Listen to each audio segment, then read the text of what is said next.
Hola, ¿qué tal? ¿Cómo están? Muy buenas tardes. Bienvenidos a esta primera sesión de nuestro módulo sobre violencia política contra las mujeres en razón de género. La idea es que nos refresquemos en el concepto que es la violencia política de género, cuál es la normativa y estudiar y analizar algunos casos para actualizarnos en la temática. Entonces, vamos a empezar. Permítanme compartir mi pantalla, la presentación que tengo preparada.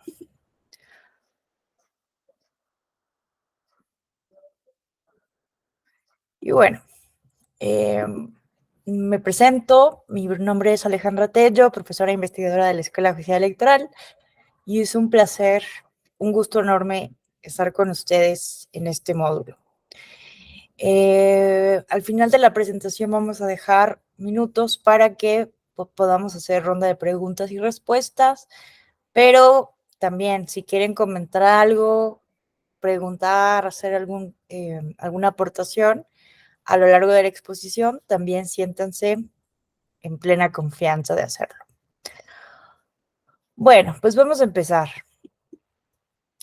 ¿Qué es la violencia política contra las mujeres en razón de género? También violencia política de género.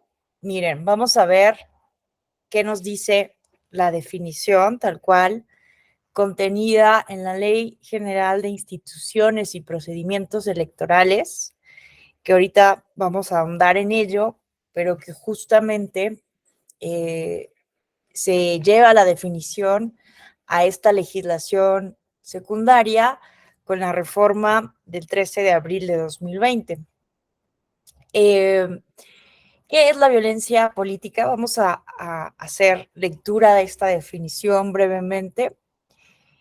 Y se define así como toda acción u omisión, incluida la tolerancia, basada en elementos de género y ejercida dentro de la esfera pública o privada, que tenga por objeto o resultado limitar, anular o menoscabar el ejercicio efectivo de los derechos político-electorales de una o varias mujeres, el acceso al pleno ejercicio de las atribuciones inherentes a su cargo, labor o actividad, el libre desarrollo de la función pública, la toma de decisiones, la libertad de organización, así como el acceso y ejercicio a las prerrogativas tratándose de precandidaturas, candidaturas, funciones o cargos públicos del mismo tipo, ¿no?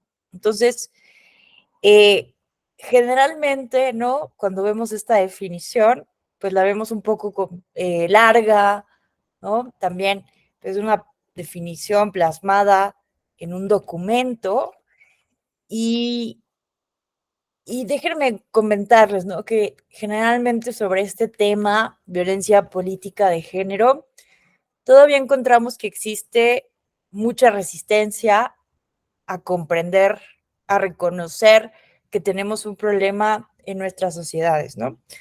Y esto es normal. Generalmente, cuando empezamos, ¿no? A hablar de la violencia de género, de los temas de género, eh, presentamos en las sociedades contemporáneas cierta resistencia. Y es porque, pues, evidentemente, eh, crecimos, ¿no? En una sociedad de una educación muy específica y nos cuesta reconocer muchas veces, ¿no? Que hemos vivido todos estos años normalizando una violencia y entonces cuando nos dicen es que hemos sido discriminatorios, en general la sociedad, ¿no? Violentamos a las mujeres por razón de género, como que nos cuesta creer que esto es verdad, ¿no? Como que hay una resistencia natural y eh, pues esto ocurre muy seguido, ¿no? Y esto, insisto, nos pasa a todas, a todos, porque no nacimos, ¿no? Deconstruidos, no nacimos sabiendo qué son los estudios de género, no nos enseñaron, ¿no? En la escuela la diferencia entre sexo y género, cómo el sexo es la denominación ¿no? Sobre lo que es hombre o mujer, de acuerdo a características biológicas, y cómo entonces el género tiene que ver con las ideas sobre lo femenino y lo masculino, pero desde la construcción social, desde el imaginario de la sociedad a lo largo, pues, del desarrollo de las civilizaciones humanas. Y no nos enseñaron, ¿no? En la escuela cómo esos estereotipos de género que se van conformando con las ideas de género, que son, por ejemplo, ¿no? Ideas como muy simples, ¿no? Como el hecho de que los hombres, se dice, ¿no? Los hombres deben de vestirse de azul y las niñas de rosa. Y cómo una simple idea así puede volverse peligrosa porque puede llegar a limitar, ¿no? Los derechos humanos de las mujeres. Tal vez esta idea en particular no, pero hay otras ideas, otros prejuicios, otros estereotipos de género, como la idea, ¿no? De que las mujeres, eh, como dice el dicho, como las escopetas, cargadas y a la esquina, ¿no? Es decir, hay muchas ideas, muchos prejuicios que son muy dañinos, que siguen eh, reiterando la idea de que las mujeres no deberían de estar en el espacio público, sino que su vida es en el espacio privado, en la cocina, en el hogar. Entonces, estas ideas que nada tienen que ver con cuestiones biológicas, sino con construcciones sociales, con convenciones sociales, evidentemente pueden limitar los derechos humanos de las mujeres. Entonces, como les mencionaba, pues hay muchas ideas justamente eh, de resistencia a reconocer que existe un problema y también muchas veces, afortunadamente, esta resistencia es porque muchas veces nosotros en lo individual no hemos sufrido, ¿no? Violencia política de género, o nosotros mismos decimos no discriminamos. Entonces, a veces creemos que nuestra experiencia individual define la experiencia colectiva, pero también eso, ¿no? Es una de las cuestiones que se buscan combatir, que a pesar de que nosotros no lo tengamos normalizado, concientizado, no tengamos la visibilización de este tipo de violencia, que justamente a través de cursos de sensibilización, pues podamos reconocer, entender de qué va todo este problema. Y muchas veces, desafortunadamente, ¿no? Eh, no, no, no reconocemos o no nos sensibilizamos hasta que no vemos un caso concreto, hasta que no nos toca ser testigos o leer las sentencias o escuchar a una mujer que ha sido víctima, ¿no? Escuchar los testimonios. En mi caso, por ejemplo, yo les platico cómo empecé a sensibilizarme, ¿no? En este tema de la violencia política de género. Eh, Estaba estudiando los casos que se han presentado en el estado de Oaxaca, que es en los que hay mayor número de denuncias. Imagínense este caso, ¿no? Una mujer indígena, simplemente por decirle a su abuelo, a su propio abuelo, que tenía intenciones de participar en política, eh, el abuelo la agarra, la toma, la lleva a la plaza pública y le da de latigazos enfrente de todo mundo para castigarla por simplemente haber manifestado la idea de que quería participar en la asamblea comunitaria. Entonces, porque a las mujeres, ¿no? A las mujeres no se les puede ocurrir en esa comunidad específica participar en política. Y bueno, ustedes me podrían decir, bueno, es que, maestra, eso ocurre sobre todo en las comunidades indígenas porque sigue, ¿no? Sus sistemas normativos indígenas y muchas veces, pues estos sistemas normativos indígenas son discriminatorios y muy machistas. Pero me parece que es muy importante no caer, ¿no?, en la estigmatización de los pueblos y las comunidades indígenas, porque esta violencia desafortunadamente ocurre en todo el mundo, ¿no? Eh, Como les voy a platicar el caso de Juana Quispe. Juana Quispe era una mujer de Bolivia, una concejala de Bolivia, y ella era una mujer muy carismática, muy comprometida con lo social, incluso donó parte de su terreno para hacer un centro comunitario y bueno, su trabajo comunitario justamente la llevó a ganar un proceso electoral para ser concejala de un pueblo en La Paz, en Bolivia, y desafortunadamente, desde el día uno que empezó en el cargo, por el simple hecho de ser mujer, justamente empezaron a obstaculizar el ejercicio de su cargo. Y es muy triste su historia, su caso de Juana Quispe, porque justamente ella sabía que la iban a asesinar.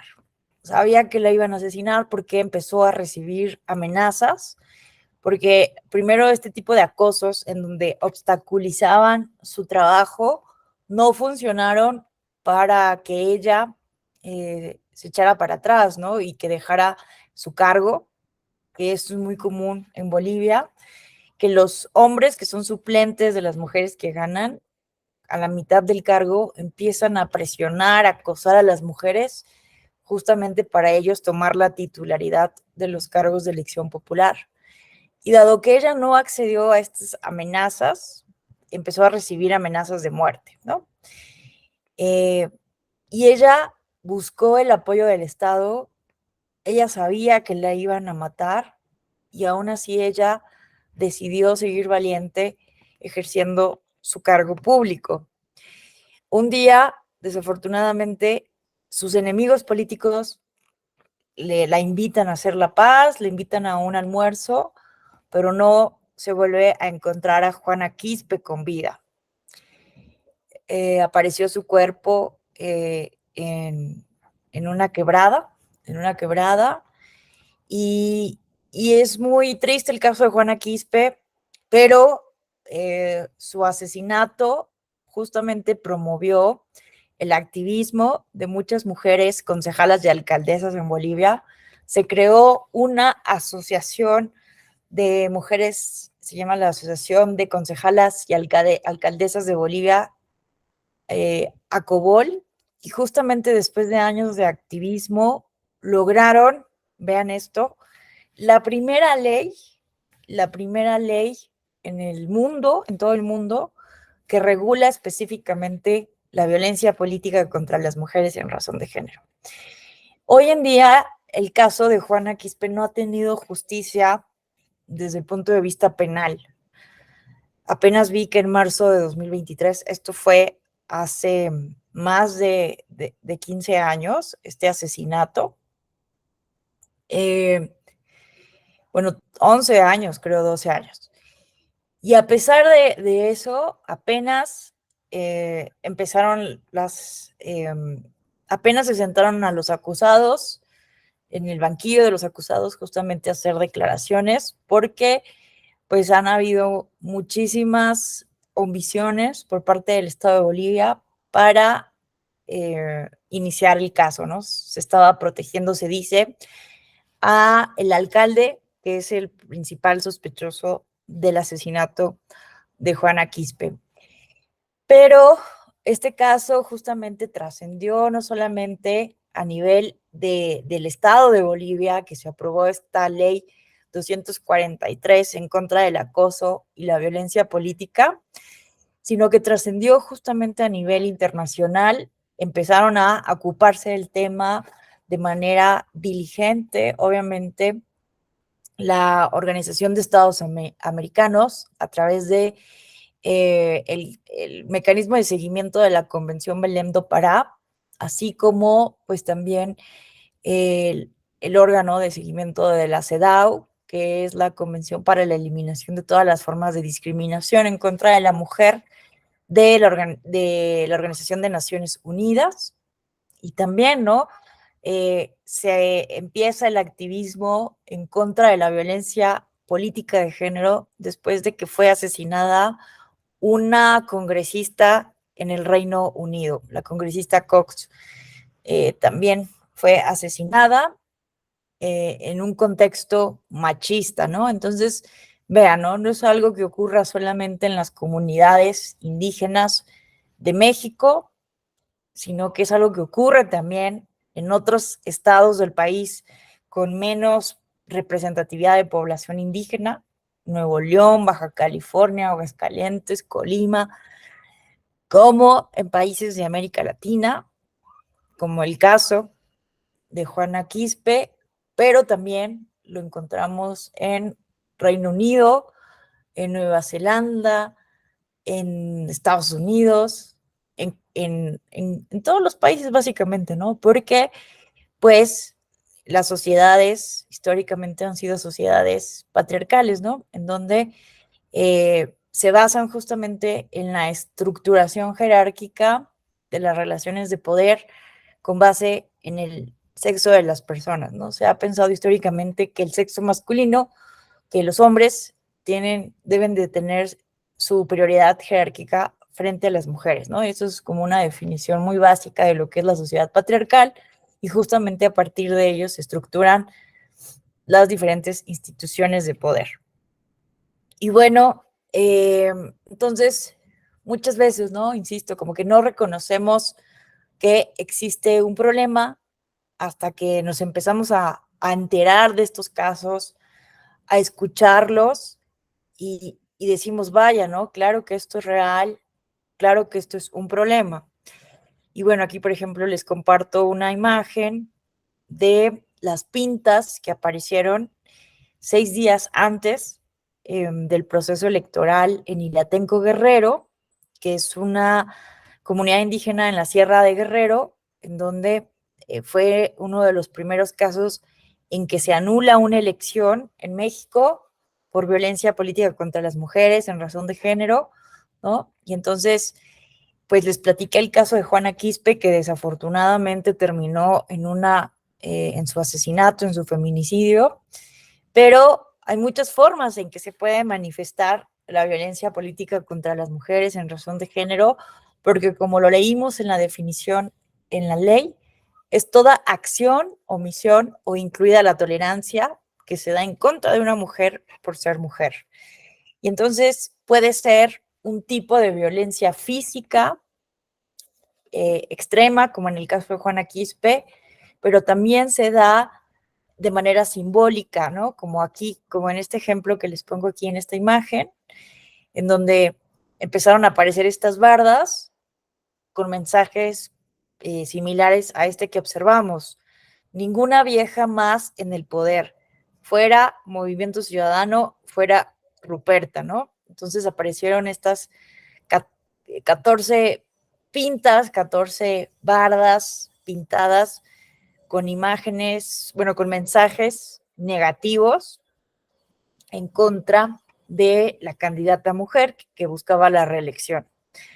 Bueno, vamos a ver más adelante el caso con lupa, con detenimiento para discutir algunas cuestiones que son muy relevantes de este caso, pero aquí simplemente, ¿no? Lo que ahorita estamos tratando de hacer es, de entrada, justamente analizar la definición y comprender qué es la violencia política contra las mujeres en razón de género, un poco también buscando la sensibilización, porque no podemos, me parece, buscar resolver un problema que no reconocemos, ¿no?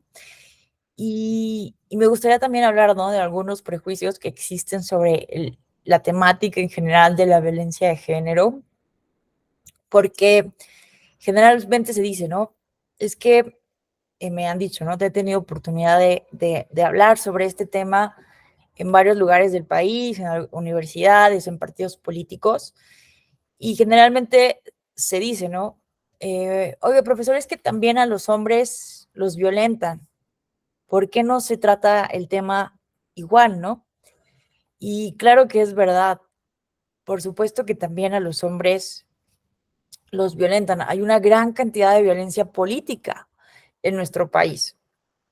Si ustedes tienen oportunidad, les recomiendo mucho, ¿no? Revisar, por ejemplo, los informes de la consultoría ETELEC, que justamente nos dan cifras muy puntuales de la violencia física que, que se ha experimentado, la violencia política, amenazas también en redes sociales, vía telefónica, violencia física y desafortunadamente asesinatos en el contexto de los procesos electorales de 2018 y 2019 hubo una gran cantidad de candidatos, sobre todo a nivel municipal, asesinados en nuestro país.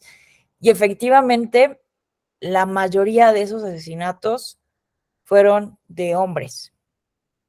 Entonces, justamente, ¿no? Lo que nos dicen es por qué no se aborda la problemática de la violencia de los hombres como ahorita se está dando tanto interés a la violencia en contra de las mujeres por razones de género.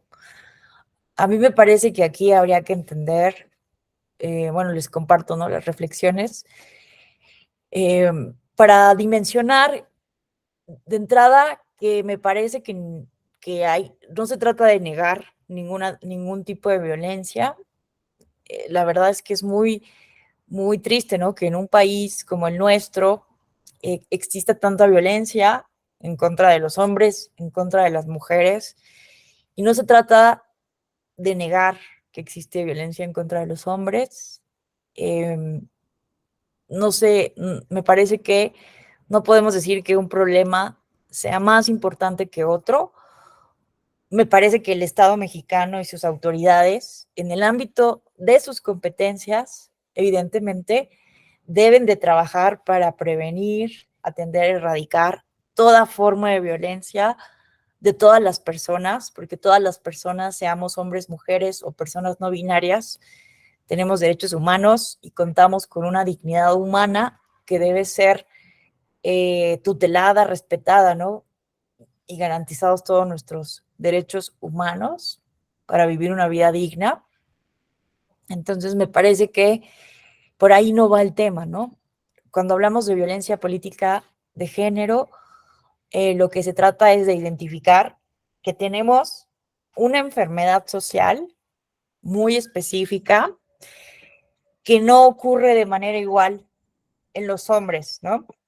Si bien a los hombres, evidentemente, los asesinan, los violentan también, debemos de entender que las causas son diferentes y que a los hombres no los obstaculizan en sus derechos políticos por el simple hecho de ser hombres, y a las mujeres sí.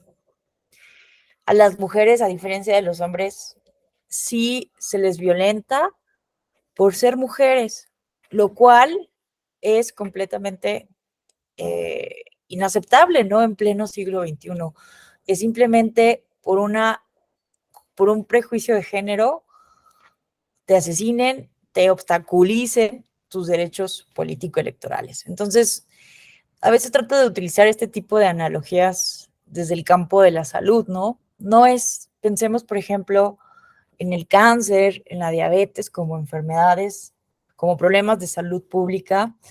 A mí me parece, no sé qué opinen ustedes, que ninguna enfermedad es más importante que la otra, ¿no? No creo que el hecho de que a las mujeres las asesinen por ser mujeres sea más importante para el Estado o tenga que ser más importante para el Estado que a los hombres que los asesinen por cuestiones de seguridad, de narcotráfico, de cacicazgos locales, de problemas políticos locales muy concretos,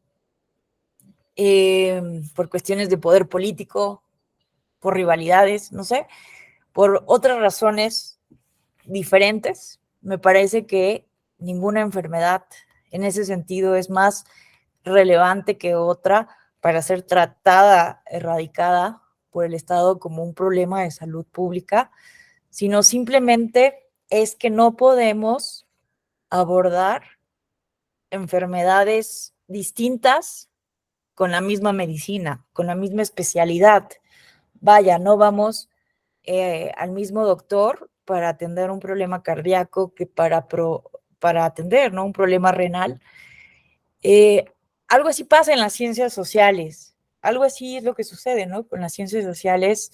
Los científicos sociales, las científicas sociales, justamente han estudiado, han documentado cómo justamente la violencia que ocurre muchas veces a las mujeres no ocurre, ¿no?, de la misma manera en que los hombres, y que por ello se requiere de un enfoque, de una perspectiva diferente a la violencia que ocurre en contra de los hombres, ¿no?, que hemos llamado la perspectiva de género. Entonces, justamente la perspectiva de género implica hacer un análisis desde la categoría de género, desde el entendimiento de que las ideas que tenemos en la sociedad sobre lo que tendría que ser una mujer y lo que tendría que ser un hombre, justamente atraviesan de manera distinta la violencia y la discriminación que sufren las mujeres. Entonces, es por eso, ¿no?, que estudiamos de manera aparte la violencia política de género que la violencia que se da en contra de los hombres, pero no significa que no nos importe, ¿no?, sino que justamente también necesita ser atendido con otro enfoque y con otro tratamiento y no meterlo todo en la misma bolsa. Bueno, eso es un poco una reflexión que quería compartir como en primer lugar en este módulo de este diplomado, justamente como para uno, sensibilizarnos, y otro, como ir poco a poco, ¿no?, trabajando en conjunto para ir, pues, minimizando los prejuicios que generalmente escuchamos sobre esta problemática y que nos van impidiendo comprender el tema de manera mucho más comprensiva, ¿no? Bueno, dije una tontería, discúlpenme, ¿no? Comprender el tema de manera mucho más holística, más integral, eh, sin estos prejuicios, ¿no?, que a veces nos impiden, pues sí, atender estos casos con la mayor diligencia y entendiendo el porqué, ¿no? Entendiendo el porqué es muy importante, insisto.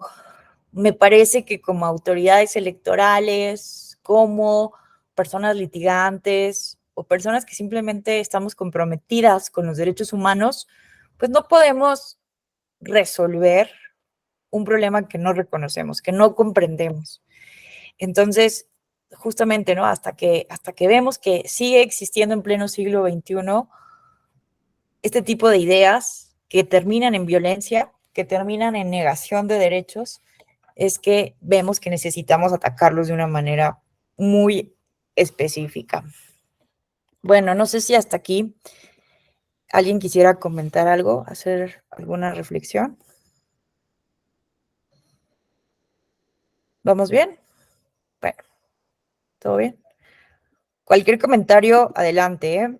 Me parece que en estos temas, a veces, ¿no?, por ser políticamente correctos, preferimos a veces no opinar, no preguntar, pero recordemos que estamos aquí en un espacio académico, entonces con toda confianza, si no están de acuerdo, tienen dudas o quisieran manifestar una opinión, con toda confianza lo discutimos. Yo creo que lo importante sobre este tema es justamente eh, discutirlo abiertamente, porque también me gustaría decir que, también esto me lo han dicho muchas veces en muchos cursos, ¿no?, que se ha abusado del concepto, lo cual es totalmente cierto.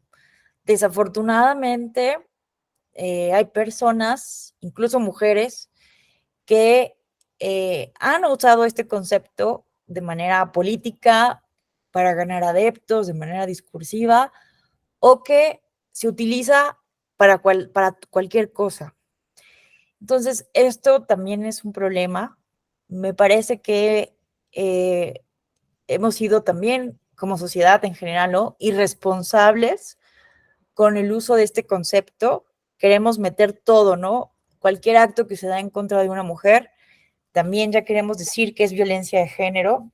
Déjenme decirles que hay autores, autoras, como Rita Segato.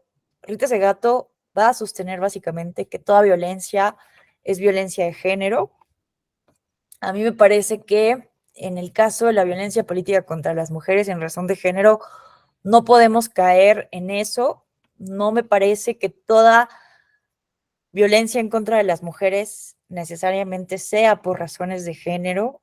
En la definición, justamente como lo vimos, ¿no? Regresemos aquí a la definición. Justamente, ¿no? La definición nos dice, ¿no? Que este tipo de violencia política está basada en elementos de género.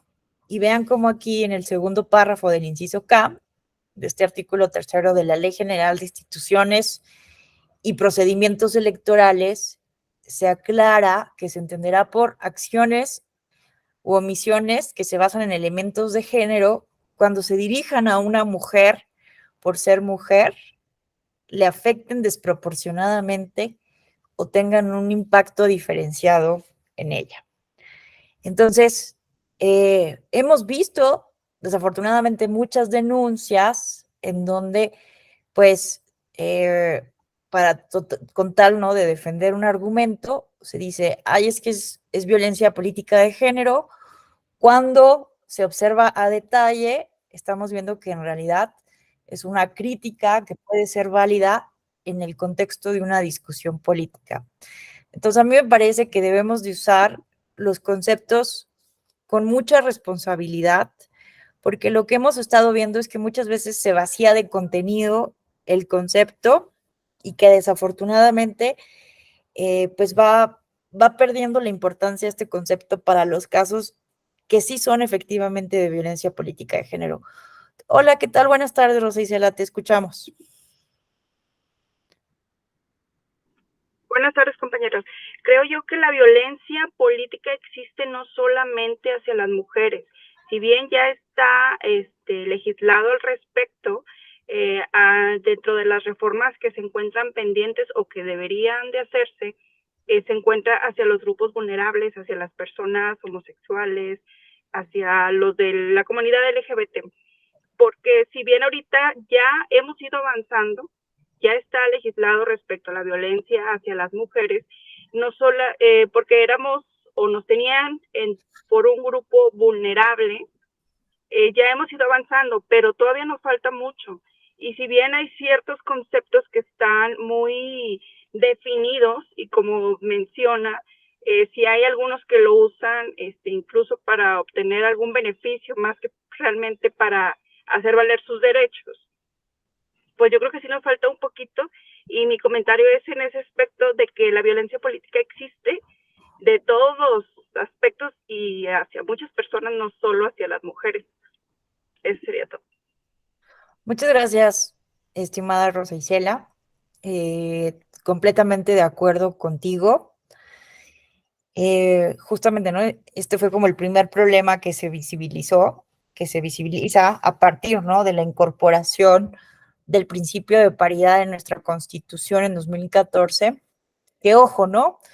No hay que confundir el hecho de que esta violencia empieza a visibilizarse, obviamente cuando empieza a haber más mujeres en los cargos de elección popular. No quiere decir que la paridad es la causante, ¿no? Simplemente esto significa que empieza a visibilizarse cuando hay más espacios para agredir a las mujeres, evidentemente.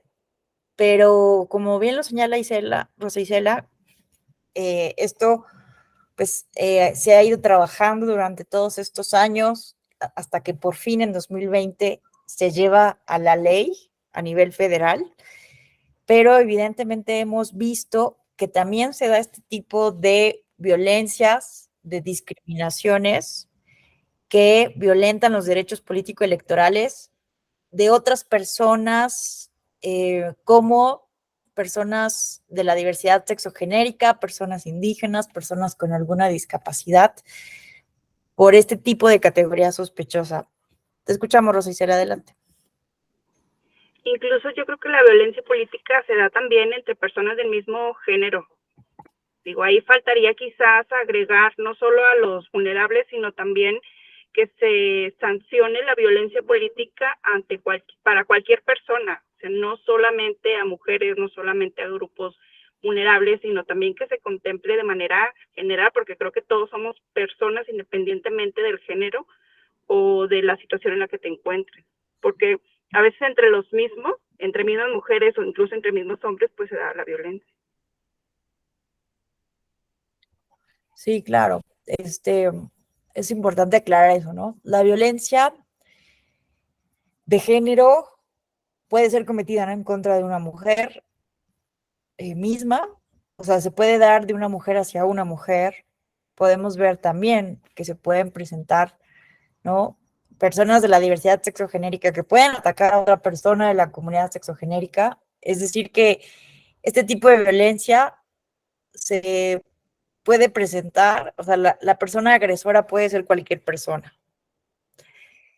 Pero creo que sí hay que tener cuidado porque aquí lo relevante sobre la violencia política de género, sea en contra de una mujer o sea en contra de un hombre por su orientación sexual, por su expresión de género, por poner un ejemplo, lo que es relevante, lo que es, como les decía, que necesita un enfoque específico, es que se está dando por el simple hecho de pertenecer a un colectivo o a un grupo social, ¿no? Y que hay otras formas de violencia que atienden a otro tipo de razones, y es por eso que las separamos de estas violencias, ¿no? Porque la violencia que se da en contra de los hombres, que también son personas, obviamente, como lo señala Rosa Isela, no se les violenta por ser hombres. Entonces hay que entender, ¿no?, que creo que sí debemos de trabajar muchísimo en discutir sobre un nuevo concepto que pueda abarcar a otros grupos históricamente discriminados, pero lo que debemos de rescatar aquí no es que justamente se discrimina, se violenta por alguna de estas categorías sospechosas, ¿no? Por elementos como la condición social, la etnicidad, la pertenencia a una identidad sexogenérica específica o por el simple hecho de ser mujer. Entonces, eso es justamente lo que trae, ¿no?, un enfoque específico y un deber de actuar muy específico por parte de las autoridades electorales. Pero sí, coincido completamente con Rosa Isela. Yo les comparto, por ejemplo, que en la Declaración sobre los Derechos Político-Electorales de la Población LGBTI del continente americano, en el cual tuve oportunidad de participar como persona firmante, justamente esa fue una de las problemáticas que estuvimos abordando en las mesas de trabajo. Es que les quiero enseñar el documento. Déjenme identificarlo. Aquí está. Miren, aquí les comparto este documento que es la Declaración sobre Derechos Políticos Electorales de la Población LGBTIQ+A+ del continente americano, y que justamente una de las cuestiones que estuvimos viendo que incorporamos en esta declaración es, vean, ¿no?, el principio 9, el derecho a una vida libre de violencia y a un entorno político favorable para la participación política. Entonces, justamente pensamos en esa necesidad, ¿no?, que ya también se está llevando a nivel reglamentario en varias entidades federativas. Se está buscando, ¿no?, que en los OPLES, que en las entidades federativas, también esto no quede de manera reglamentada, pero sí hay ahí ya un avance conceptual, jurisprudencial incluso, ¿no?, muy importante para avanzar en esta definición y que no incluya únicamente a las mujeres. Entonces ahí les comparto el documento que justamente plasma esta inquietud, al menos por lo que respecta a las personas que se identifican dentro de la población LGBTIQA+. Bueno, vamos a continuar con la presentación. Bueno, no sé si alguien más quisiera comentar algo o ahondar en lo que se ha comentado hasta ahora. ¿Todo bien? Bueno, vamos a continuar. Entonces, ¿cómo identificamos ese elemento de género? Mencionábamos, ¿no? Que desafortunadamente se ha utilizado de manera muy irresponsable a veces este concepto, pero ojo, hay que tener cuidado, ¿no? Porque lo que también he notado muchas veces es que ante esta resistencia o esta negación de que existe un problema, una violencia de género o una violencia en contra de grupos históricamente discriminados, ante esta resistencia y este negacionismo, se utilizan este tipo de argumentos, ¿no? Es que las mujeres están abusando de este concepto o es que ya se usa para todo y muchas veces lo que se busca es como cuestionar la legitimidad del concepto mismo. Entonces, hay que tener mucho cuidado, por eso creo que hay que ser muy responsables cuando trabajemos con esta temática, con esta definición, como autoridades electorales, como candidatos, candidatas, desde cualquiera que sean nuestras trincheras, como sociedad civil, como litigantes. Creo que hay que ser muy éticos, éticas, muy responsables y utilizar este concepto con mucha responsabilidad, porque, insisto, se está vaciando de contenido. Y lo que pasa es que, bueno, si de entrada mucha gente le cae pesado este tema, ¿no? Cuando empezamos a decir violencia política de género, ay, no, ya van a empezar, ¿no? Así como este tipo de rechazo. O también, ¿no? Ya está un poco como en el abuso de este concepto, ya también se le vació de contenido, ¿no? Entonces ya no sabemos identificar los casos en que sí son, evidentemente, violencia política de género, de aquellos casos en donde no. Y al final del día, es un problema que sí tenemos, ¿no? Que al final puede llegar a ser un tema muy subjetivo,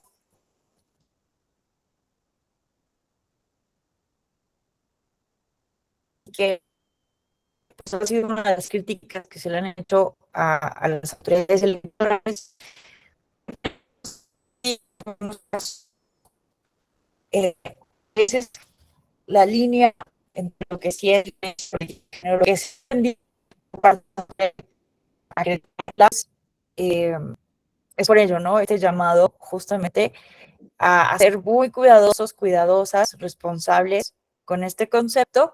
Y justamente una de las ideas de este módulo, pues es también poder profundizar en cómo identificamos ese elemento de género, porque podemos ver que hay casos de violencia en contra de las mujeres, insisto, pero que no necesariamente se da por ser mujeres. Muchas veces se cuestiona a una candidata mujer, pero porque está siendo, ¿no? Parte de una competencia política, forma parte del debate político y a veces pues se le puede llegar a criticar pues su trabajo, su gestión previa en algún cargo público y muchas veces llegan, ¿no? Los casos diciendo es que se me está cuestionando por ser mujer, pero entonces eh, hay también, ¿no? Que ahí justamente buscar los parámetros lo más objetivo posible para delimitar cuando estamos ante un espacio de libertad de expresión y cuando sí se está incurriendo en una estigmatización y reproducción de los estereotipos de género. Entonces, es por ello, ¿no? Que es muy importante repasar, ¿no? ¿Cómo podemos identificar el elemento de género? Que a veces es muy claro, como este ejemplo del caso de Ruperta, de la candidata indígena en la Sierra de Guerrero, evidentemente aquí podemos ver, ¿no? Por ejemplo, el elemento de género de manera muy claro, porque es una frase que hace alusión muy claro a un estereotipo de género. Ninguna vieja más en el poder. Me parece que no hay lugar a duda, ¿no? Que aquí lo que se está, el mensaje que se está queriendo dar es que hay una concepción ahí, hay una preconcepción de que las mujeres no pueden estar en el poder y se está invitando, ¿no? A que justamente las personas voten en contra de esta candidata por ser mujer, por ser vieja, ¿no? Y entonces, evidentemente, aquí podemos identificar el elemento de género. Pero hay casos en donde esto no es tan sencillo. Y entonces vean cómo la definición justamente nos invita a entender también el elemento de género a partir de una afectación desproporcionada en comparación con los hombres, ¿no? Entonces, hay veces en que no es del todo claro que un acto se dé en contra de una mujer por ser mujer, pero que muchas veces cuando se analiza cómo eso afecta de manera desproporcionada a la mujer frente al hombre, es que ahí también se puede hablar de un elemento de género. Vamos a ir viendo casos específicos, pero se puede dar el caso, por ejemplo, ¿no? De reuniones políticas que se hacen a veces a altas horas de la noche, pongan ustedes a las 11 en una cantina, en un bar, en un restaurante, y justamente se hace en esos lugares para excluir a las mujeres, ¿no? En cantinas, en table dance, no lo sé, lugares así muy estereotipados de los hombres, y justamente se hace, ¿no? Para evitar que asistan las mujeres o se inhiban de ir a este tipo de reuniones, porque justamente muchas veces lo que ocurre, ¿no? De manera reiterada en las sociedades es que las mujeres también estamos generalmente a cargo del cuidado de los hijos, de la familia, y esto es una de las razones, ¿no? Por las cuales históricamente también las mujeres habían sido excluidas del espacio público, porque hay una carga ahí también de responsabilidad de las mujeres en el espacio privado. Entonces hay ciertos actos que podrían ser argumentados, ¿no? No, pues es que hicimos esta reunión y bueno, no tiene que ver con un elemento de género, pero ese hecho puede no afectar justamente desproporcionadamente a la mujer porque tiene hijos, porque tiene familia, porque no puede asistir a esas reuniones a altas horas de la noche. Ese es un ejemplo que ahora se me ocurre, pero no se preocupen porque vamos a ir viendo casos muy puntuales en donde no es claro este elemento simbólico, este elemento, ¿no? De género, pero que justamente el análisis con perspectiva de género nos ayuda justamente a identificar cómo estos actos u omisiones tienen como fin o como resultado, porque a veces tampoco es posible probar que un acto en contra de una mujer o de una persona de un grupo históricamente vulnerado se da por ese hecho, pero cuando analizamos que al final de cuentas tuvo como resultado obstaculizar evidentemente los derechos político-electorales, es que podemos hablar de la existencia de estos elementos de género.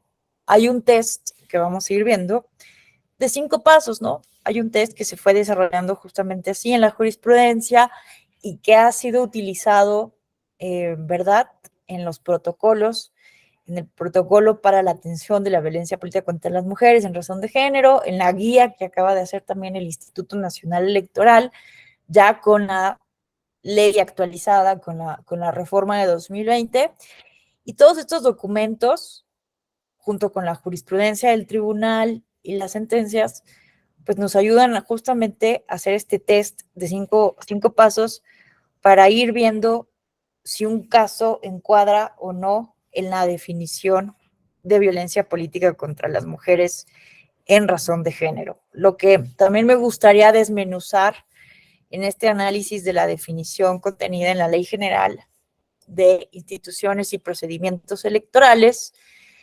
es, ¿no? Que aquí se nos habla de una acción u omisión. Pero también se dice la tolerancia, ¿no? Y aquí vale la pena, por ejemplo, recordar lo que nos dice al respecto la recomendación número 35 de la CEDAW, que justamente nos dice que, aquí lo tengo, déjenme se las proyecto.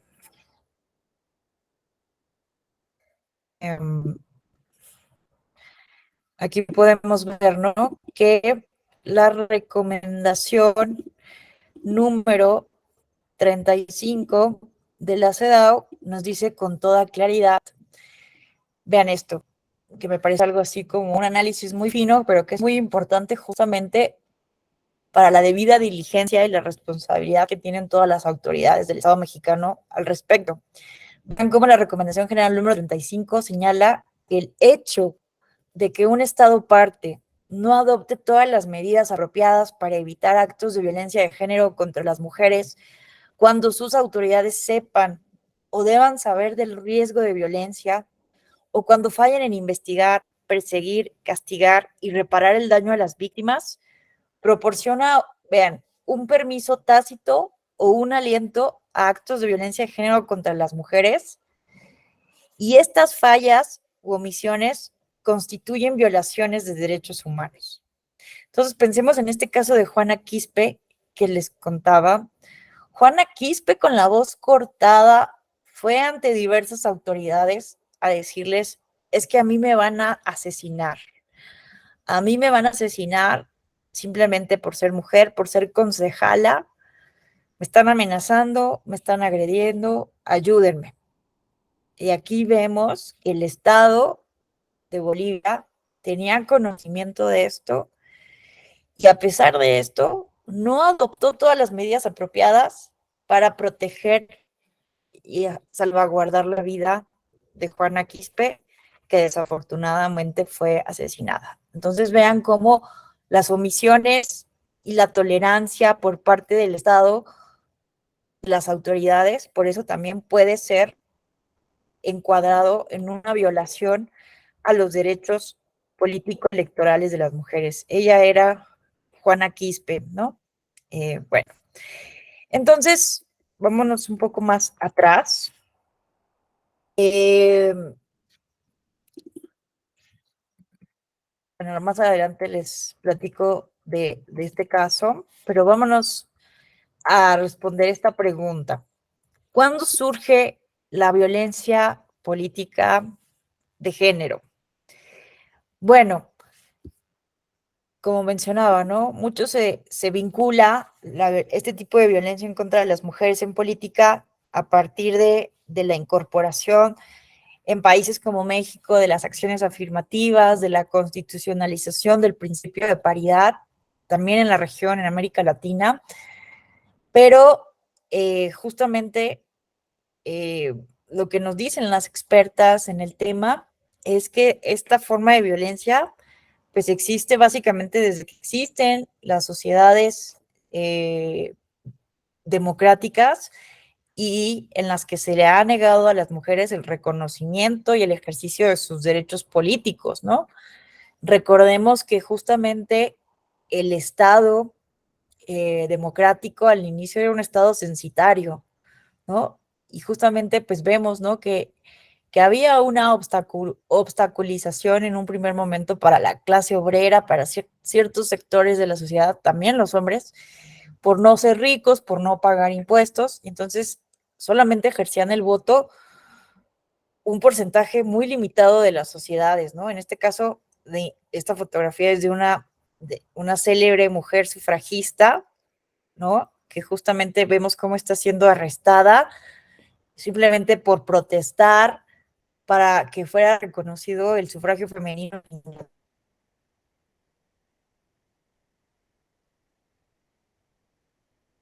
Inglaterra.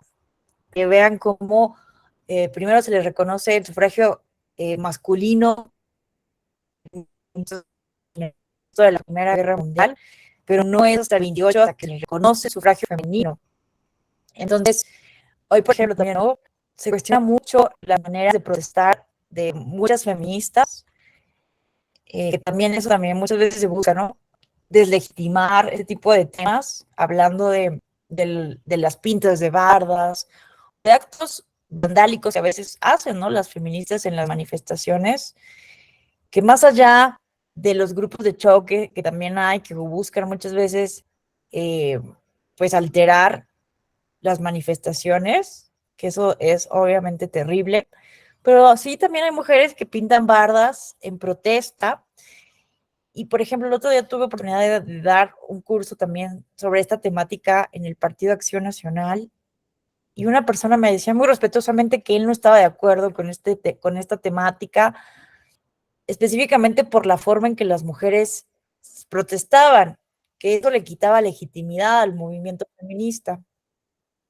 Y yo, por ejemplo, lo que mencionaba era, no se trata de justificar, obviamente, estos actos vandálicos, pero me parece que tenemos que ser un poco más empáticos con las reivindicaciones sociales de muchas mujeres, de grupos feministas que salen a manifestarse. Muchas veces, afortunadamente, nosotros no hemos sido víctimas secundarias de feminicidios. Muchas veces no comprendemos estas formas de protesta porque afortunadamente no han asesinado a alguna de nuestras mujeres, de nuestras madres, de nuestras hermanas, de nuestras hijas. Pero a mí, cuando veo el dolor de madres, que imagínense en un país como México con tanta impunidad, con un rezago bien grande en materia de justicia, pues obviamente están molestas por la indolencia de la sociedad, molestas por el Estado mexicano. ¿Y qué va a importar nomás? Exigir la justicia de la pérdida de un ser querido o respetar, ¿no?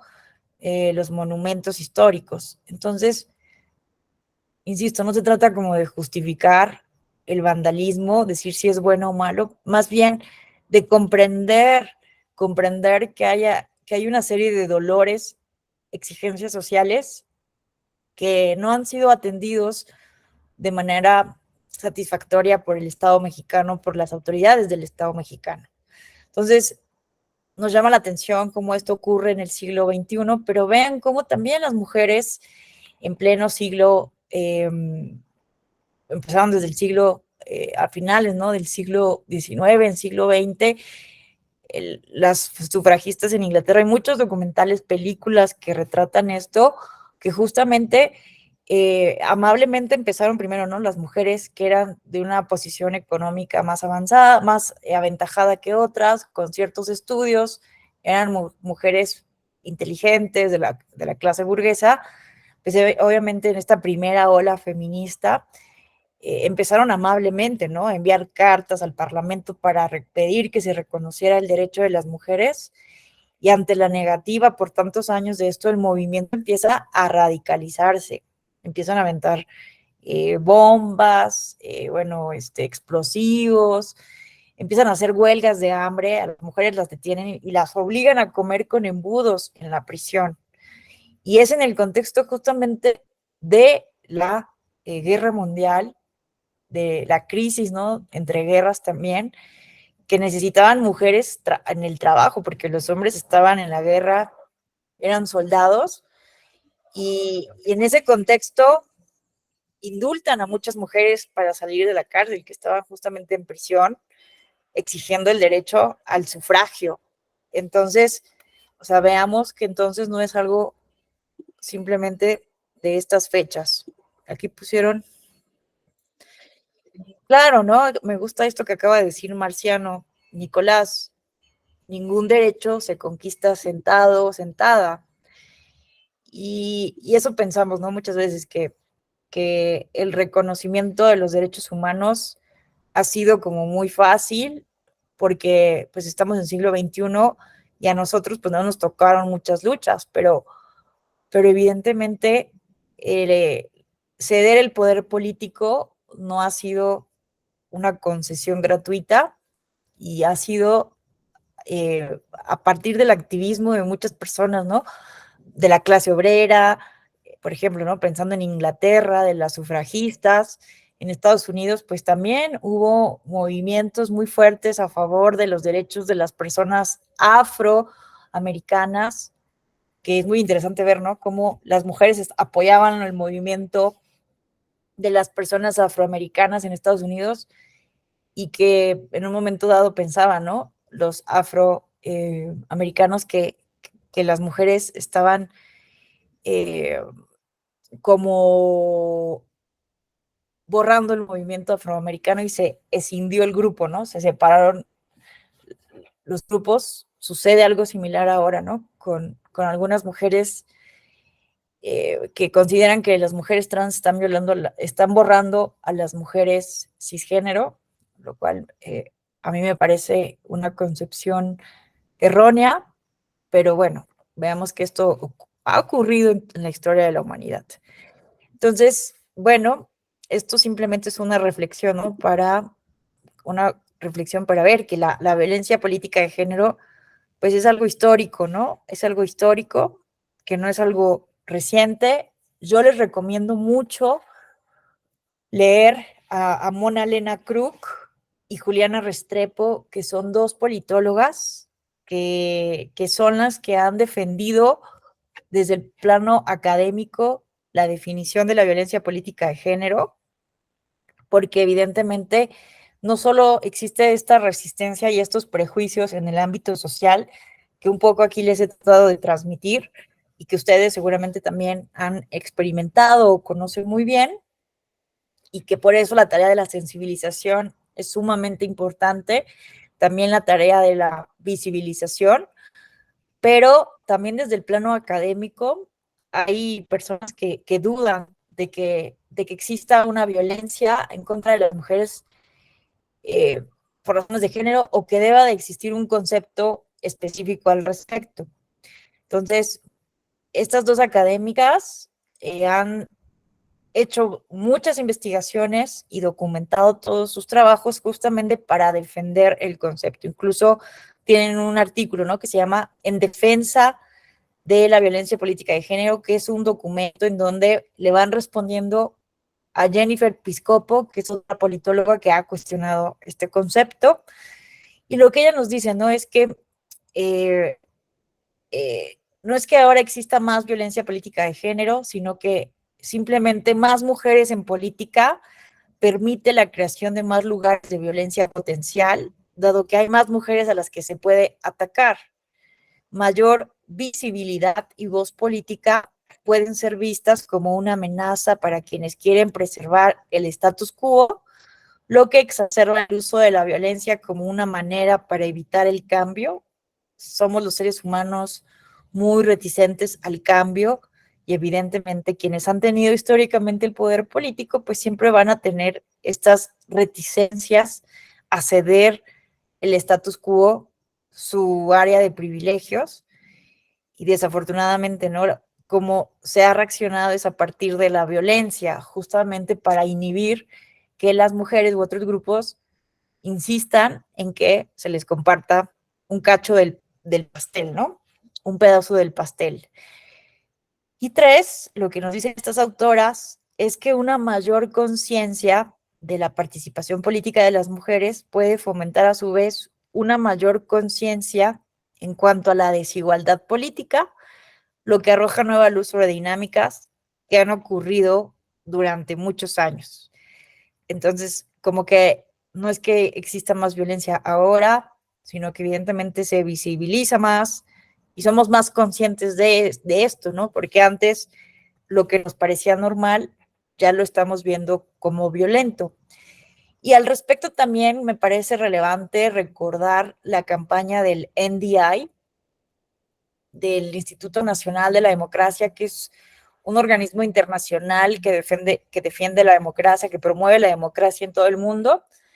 Y el NDI tiene una campaña que se llama No es el costo, hashtag No es el costo, y que justamente argumenta, porque lo que se dice es, bueno, las mujeres querían participar en política, pues que se aguanten, porque la política, así es, la política es ruda, la política es violenta, la política es fuerte. Entonces, si ustedes, o sea, como que se está interpretando que la violencia política de género es simplemente como un berrinche de las mujeres de lo que ocurre siempre en la política. Entonces, por eso es esta campaña del NDI, no es el costo. La violencia política de género no tendrá que ser el costo de las mujeres por participar en la política, ¿no?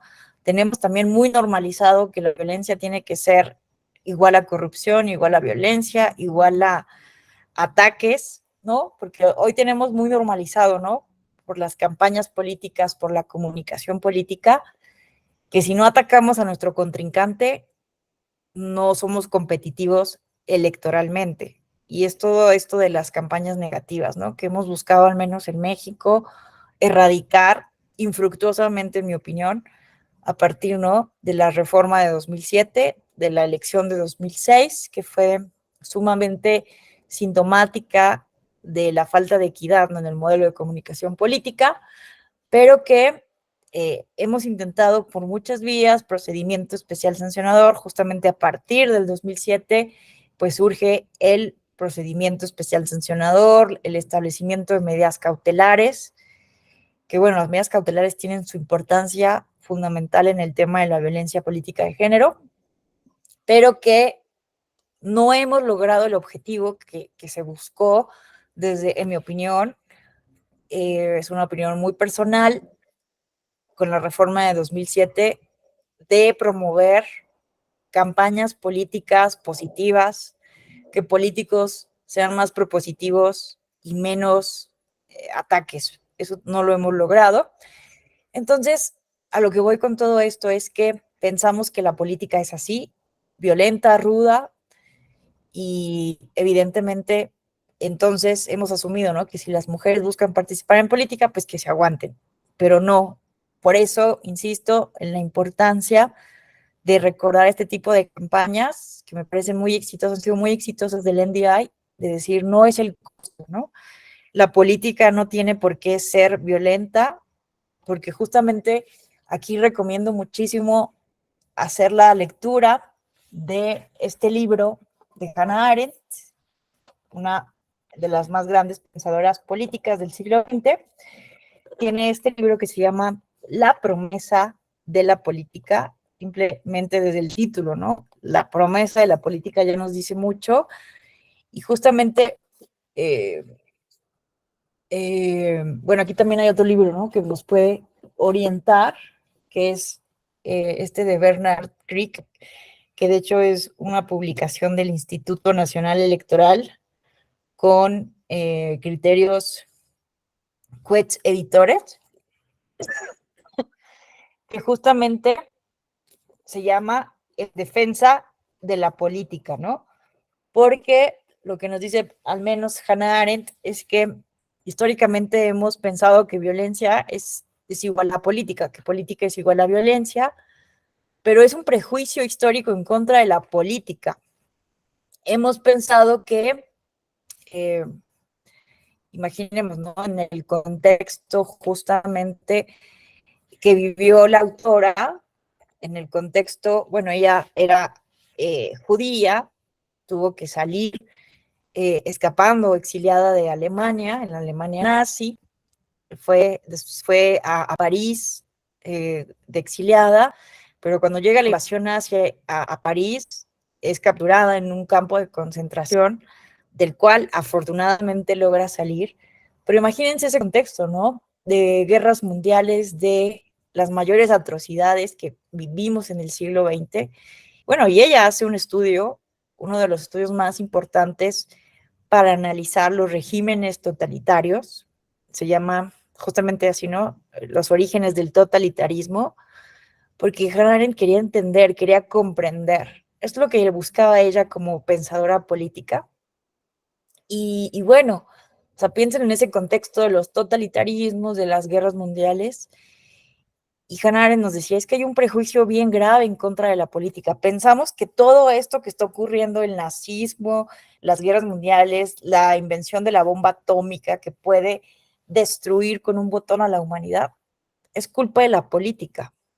Pero ojo, ella nos decía, ojo, ojo, mucho cuidado, porque justamente hemos creado el mito de que si prescindimos de la política y entonces ocupamos mejor la técnica, la ciencia, vamos a ser felices. Es un mito bien peligroso que busca justamente eliminar el ámbito de lo político, pero ella nos recuerda que justamente la política, y que ella ve la política desde una definición diferente a cómo la hemos entendido históricamente, desde este prejuicio, que la política es lo único que nos puede llevar justamente a los seres humanos a vivir en paz, porque la política tal como lo entendieron los griegos en Atenas, por ejemplo, desde el siglo V antes de Cristo, la política justamente era la posibilidad de que entre iguales pudiéramos discutir, negociar el destino de nuestra comunidad política sin violencia, sin imposición. Entonces, pues es muy interesante, ¿no? Este tipo de perspectivas filosóficas que justamente buscan reivindicar la política y que nos recuerdan, justamente cuando hablamos de violencia política de género, que la política no tiene que ser violenta, que el ejercicio de los derechos político-electorales no tiene que darse como una consecuencia inevitable, como una sentencia inevitable en un ambiente tóxico o en un ambiente violento. Lo que pasa es que pues han habido, ¿verdad? Algunas personas de la clase política que han hecho parecer de la política algo terrible, algo corrupto, algo eh, deleznable. Pero en realidad la política no tendría que ser así, ¿no? Desde el punto de vista histórico y también filosófico. Entonces, bueno, por eso me parece relevante, ¿no? Que no caigamos en esos prejuicios y que entonces pensemos que se justifica la violencia en contra de las mujeres porque la política es así. Bueno, pero vamos a hablar ahora de la normativa. Ustedes recordarán como una servidora, ¿no? Que pues no había evidentemente una ley específica sobre esta temática y empezaron a llegar los casos en el contexto de la aplicación del principio de paridad, con la visibilización de estos casos, de estas denuncias que empiezan a llegar. ¿Y qué hicieron las autoridades electorales? Porque, bueno, empezaron a llegar estas denuncias, pero no tenemos ninguna ley que específicamente nos hable de esta forma de violencia. Entonces, lo que se hizo en un primer momento fue bajar, bueno, evidentemente, empezar a recibir este tipo de denuncias, atender este tipo de casos a partir de lo que mandata el artículo primero constitucional y los tratados internacionales, ¿no? Entonces, pues, ¿qué dice el artículo primero constitucional? A pesar de que no había una regulación específica, pues que todas las autoridades, en el ámbito de sus competencias, tienen la obligación de promover, respetar, proteger y garantizar los derechos humanos. En consecuencia, vean cómo lo dice claramente, ¿no? El Estado deberá prevenir, investigar, sancionar y reparar las violaciones a los derechos humanos en los términos que establezca la ley. Y asimismo, el artículo primero constitucional establece que está prohibida la discriminación por motivos de género. Entonces, eso fue, ¿no?, lo que empezaron a utilizar como marco normativo las autoridades electorales para empezar a conocer este tipo de denuncias, este tipo de casos, además de justamente también utilizar el marco normativo internacional. Vean ustedes cómo la Convención para la Eliminación de todas las formas de discriminación en contra de la mujer, conocida como la CEDAW por sus siglas en inglés, fue ratificada desde 1982 por el Estado mexicano.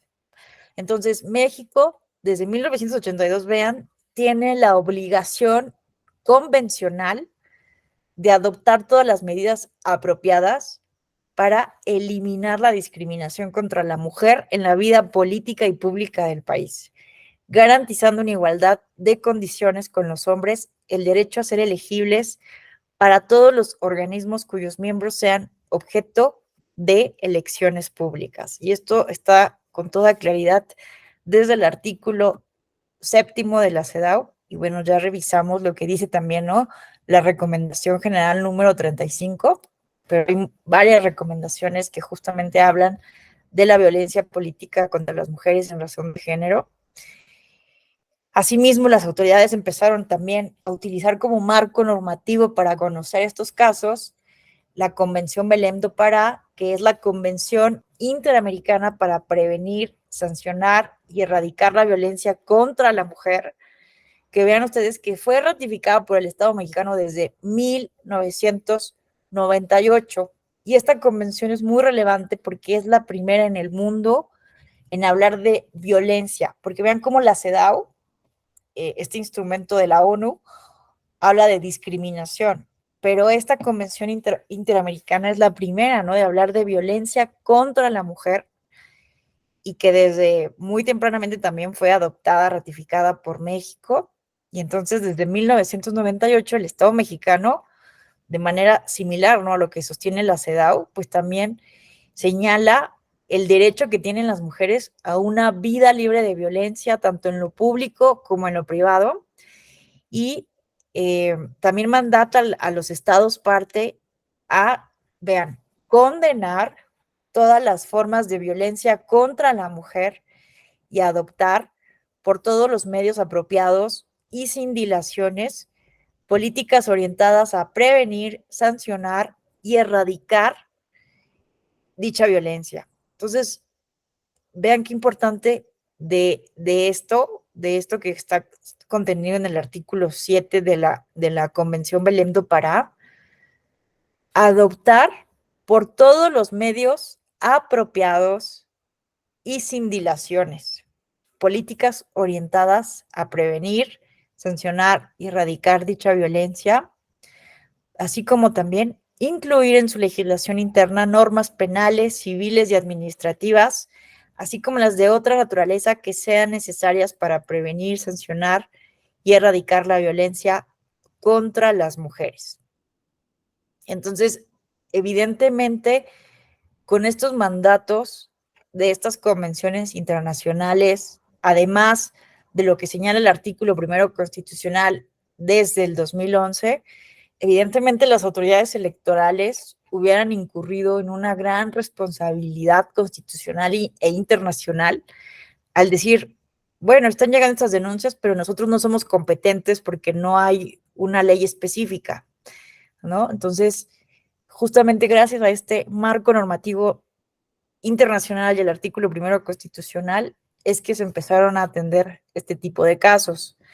Y vean, también en 2015, este mecanismo de seguimiento de la Convención Belém do Pará lanzó la Declaración sobre la Violencia y el Acoso Político contra las Mujeres, el cual básicamente establece que los estados parte de la Convención Belém do Pará deben de hacer normas, programas y medidas para prevenir, atender, sancionar, erradicar y reparar el daño de las mujeres, hacer investigaciones, políticas públicas, talleres, capacitación, y que todo esto debe involucrar también a los partidos políticos y a las autoridades electorales, ¿no?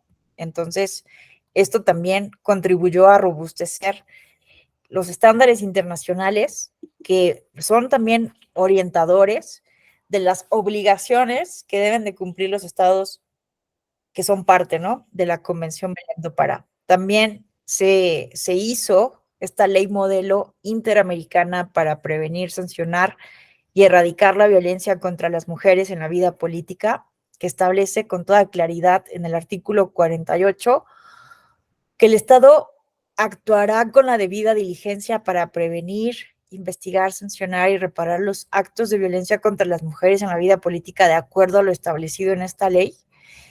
Y algo relevante, que deben ser tipificados como delitos los actos de violencia política más graves.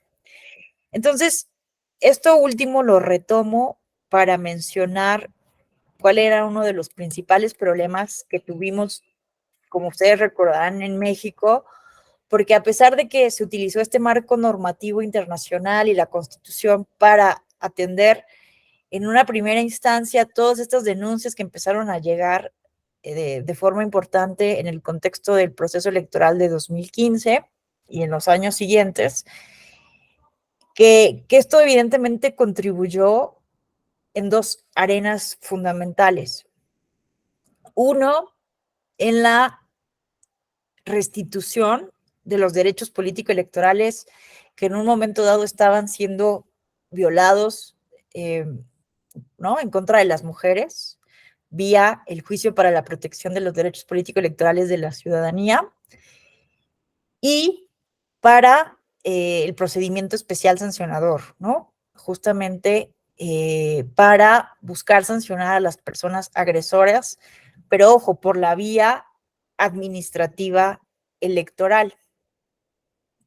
Pensemos en un caso, uno de los primeros casos que empezaron a llegar, de una mujer que era presidenta municipal en Guerrero, se le obliga a renunciar, se le presiona para presentar la renuncia ante el Congreso del Estado, y después ella presenta, ¿no?, un JDC argumentando que había sido obligada a presentar la denuncia y que el Congreso había justamente aceptado su denuncia sin haber conocido qué pasaba o qué había detrás, porque había renunciado esta mujer a su cargo de elección popular. Entonces ella presenta un JDC justamente para decir que la obligaron, tomando en cuenta el artículo primero constitucional y las normas internacionales. Se considera obviamente competencia de las autoridades electorales jurisdiccionales, y uno de los efectos positivos de primero decir, aquí hay un problema, ¿no?, que apenas estábamos comprendiendo, conceptualizando, de violencia en contra de esta mujer por ser mujer. Se reconoce que existe ese problema, pero lo más importante, ¿no?, es que se le restituye en sus derechos político-electorales violentados y se le regresa justamente al ejercicio de su cargo, ¿no? Entonces, eso es, por ejemplo, algo de lo que empezó a hacerse, ¿no?, sin tener una normativa específica en la materia el Estado mexicano, pero sí había un problema porque también había casos muy graves, ¿no?, que involucraban evidentemente responsabilidad penal electoral, y que a pesar de la buena voluntad del entonces, por ejemplo, fiscal de la FEPADE, Santiago Nieto, que se intentó mucho, ¿no?, equiparar los delitos contenidos en la Ley General de Delitos Electorales como que encuadraran, ¿no?, como delitos de violencia política de género. Pues lo cierto es que es un tema, ¿no?, que las sanciones en el derecho penal pues deben de estar, los delitos deben estar claramente tipificados y que no se puede sancionar a una persona por penas analógicas, ¿no? Entonces, evidentemente, esto causó que muchos de los casos quedaran pues impunes, porque no había como tal una tipificación de la violencia política como un delito y que no se pudieran judicializar muchas de las carpetas de investigación en el modelo nuevo del sistema penal, o muchas quedaron como en el antiguo sistema, ¿no?, como averiguaciones previas. Entonces, esto fue una de las principales problemáticas y que justamente, pues, contribuyó como fueron las cuestiones más relevantes en ese sentido de lo que se logró con la reforma del 13 de abril de 2020, en la que, pues, se reformaron 8 legislaciones: la Ley General de Instituciones y Procedimientos Electorales, la Ley General del Sistema de Medios de Impugnación en materia electoral, Ley General de Partidos Políticos, la Ley General de Acceso de las Mujeres a una Vida Libre de Violencia, la Ley General de Delitos Electorales, entre otras. Y evidentemente se llevó la definición jurisprudencial, la definición que se ha venido trabajando también desde el marco internacional a estas legislaciones específicas, que esto es muy relevante también, pero bueno, aquí ya había una definición jurisprudencial. También hay que decirlo, porque también a veces se nos olvida, pero muchas entidades federativas lo legislaron y lo tipificaron desde mucho antes que a nivel federal. Por ejemplo, el Estado de México, el Estado de Oaxaca, por mencionar dos ejemplos que recuerdo muy claramente, que desde muy temprano, ¿no? Antes que a nivel federal, lo definieron y también lo tipificaron como un delito local, antes, ¿no? De que se volviera un delito general para todo el país. Y además de la definición, que es importante, ¿no? Porque hay que decirlo que también una de las problemáticas es que pues se argumenta, ¿no? Se sigue argumentando que si no está expresamente con bolitas y palitos en una ley, no se puede atender este tipo de casos. Pero insisto, ¿no? Me parece que es una visión muy limitada, muy formalista, muy positivista del derecho, que insisto, ¿no? Que si lo contrastamos con el mandato del artículo primero constitucional y estas obligaciones convencionales desde la CEDAW y la Convención de Pará, pues no importaba, ¿no? Básicamente que no estuviera legislado, que no estuviera definido en ninguna ley, en ningún ordenamiento como tal jurídico de nuestro país, porque eso no es un impedimento, ¿no? Para cumplir con el mandato del primero constitucional, pero lo que sí fue muy relevante fue esa tipificación como infracción electoral y como delito electoral para evitar pues justamente esto, ¿no? Que quedaran impunes. Porque si bien se puede restituir los derechos violados y buscar la reparación integral del daño de las mujeres, desde que empezaron a presentarse este tipo de denuncias, pues lo cierto es que era pues más difícil, ¿no? Poder sancionar y sobre todo, ¿no? Desde la vía penal electoral. Entonces, bueno, de las cosas relevantes que trajeron la reforma del 13 de abril de 2020, que además tardó mucho tiempo en aprobarse esta reforma, pero que pudo darse justamente en el contexto del Congreso de la Paridad, que esto también me parece muy relevante y muy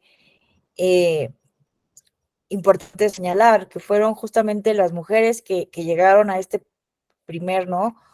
Llamado legislatura de la paridad, que fueron mujeres que a pesar de que eran de diferentes grupos parlamentarios, quienes promovieron justamente la aprobación de esta reforma, ¿no? Pero sí tardó muchos años, porque obviamente desde que empezaron a recibirse estos casos por parte de las autoridades electorales, pues se puso en la agenda y se presentaron iniciativas desde hace muchos años, pero fue hasta 2020 que finalmente se pudo aprobar. Y me llama a mí mucho la atención, ¿no? Que fue justamente estas mujeres, diferentes grupos parlamentarios que se unieron para promover esta reforma. Y bueno, de las cosas relevantes que trajo la tipificación de la violencia como un delito electoral es que justamente la pena se fue modulando, ¿no? Aumenta, por ejemplo, un tercio cuando se trata de un servidor público, de una persona de un partido político, de un candidato, y la mitad cuando se ejerce en contra de una mujer indígena. También se puso ya expresamente en la ley que el procedimiento especial sancionador es la vía para conocer de estas infracciones, aunque pues acaba de decir, ¿no? Que el Instituto Nacional Electoral ya había reformado su reglamento de quejas y denuncias para que a partir del procedimiento especial sancionador se pudiera conocer este tipo de casos. También por una tesis, una sentencia del Tribunal Electoral de un caso que vamos a ver, si no nos da tiempo hoy, sino mañana, el famoso caso del promocional Espejito, Espejito, en donde justamente se cuestionaba desde un estereotipo, desde un cuento de hadas, a la ex gobernadora del estado de Puebla, que descansa en paz, y que justamente a partir de ese caso que mañana vemos con calma, se establece, ¿no? Que queda prohibida la propaganda discriminatoria de los partidos políticos. Pero bueno, ya con la reforma de 2020, esto ya no queda a nivel jurisprudencial o como un simple precedente electoral, sino ya tiene toda la fuerza de ley. y se reconoce así al procedimiento especial del sancionador como la vía para conocer de estas infracciones, que es relevante, ¿no? También saber que si bien se hace esta distinción de que el PES es la vía para conocer estas infracciones y poder sancionar, y que el JDC es entonces la vía para restituir los derechos violados, puede ser, por ejemplo, a partir del procedimiento especial sancionador, que también se ordene la reparación integral del caso. También se ha establecido a nivel jurisprudencial que el JDC también puede ser una vía justamente en donde se pueda sancionar, ¿no? Entonces, no es limitativo, ¿no? Son cuestiones procesales que tendrían por qué llevar a limitar este tipo de vías. También tenemos algo bien importante.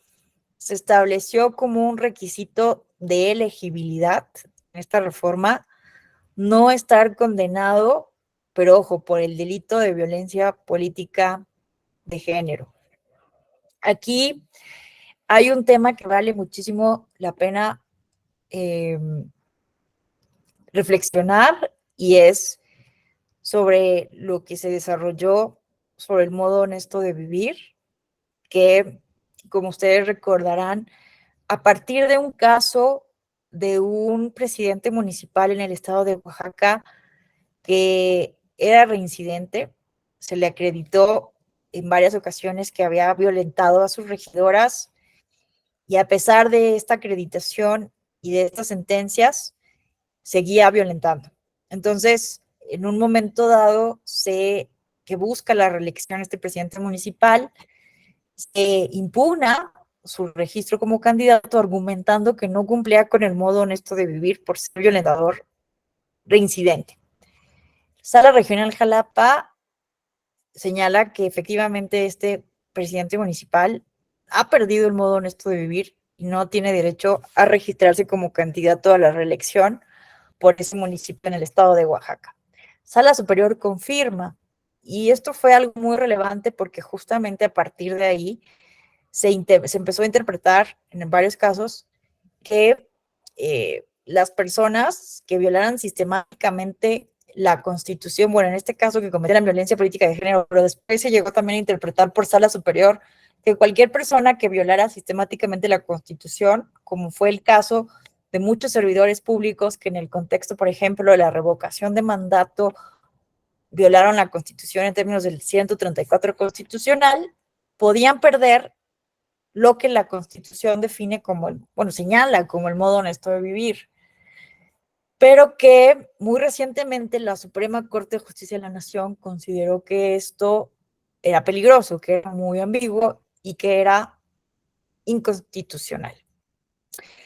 Entonces, bueno, es que esto es muy, muy complejo, pero aquí hay varias lecturas. Uno, podríamos pensar que es muy desafortunado esta concepción de la Suprema Corte, de este desarrollo jurisprudencial que había hecho el Tribunal Electoral del Poder Judicial de la Federación, porque se había pensado esto como un mecanismo fuerte para inhibir este tipo de conductas y otras prácticas inconstitucionales, ¿no? Bueno, que violan la Constitución por parte de actores políticos. O sea, se buscó como una consecuencia que efectivamente pudiera pesarle a las personas agresoras en esta problemática. Entonces, quitándoles esto, pues evidentemente se ha pensado, ¿no? Que se quitó como el mecanismo hasta ahora más fuerte para combatir, inhibir este tipo de violencia. Sin embargo, pues sí, es difícil, ¿no? Es difícil entender así, ¿no? Lo que señala la Constitución. Hay un artículo muy bueno, en mi opinión, de, ¿cómo se llama?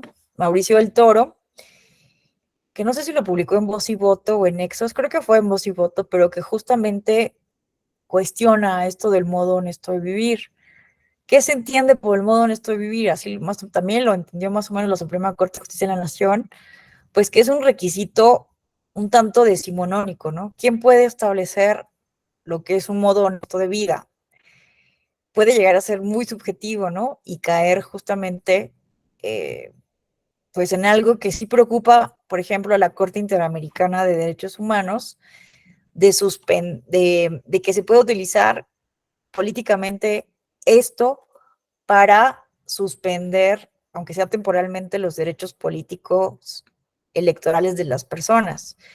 Y tenemos el caso Petro Urrego versus Colombia o Leopoldo Mendoza versus Venezuela, en donde justamente vemos aquí, ¿no?, que por cuestiones políticas y por una autoridad administrativa se suspenden los derechos político-electorales de estos opositores de los regímenes políticos, justamente como una estrategia política, que ese es el riesgo que tenemos, ¿no? Cuando justamente se regula lo que señala la... ¡Ey!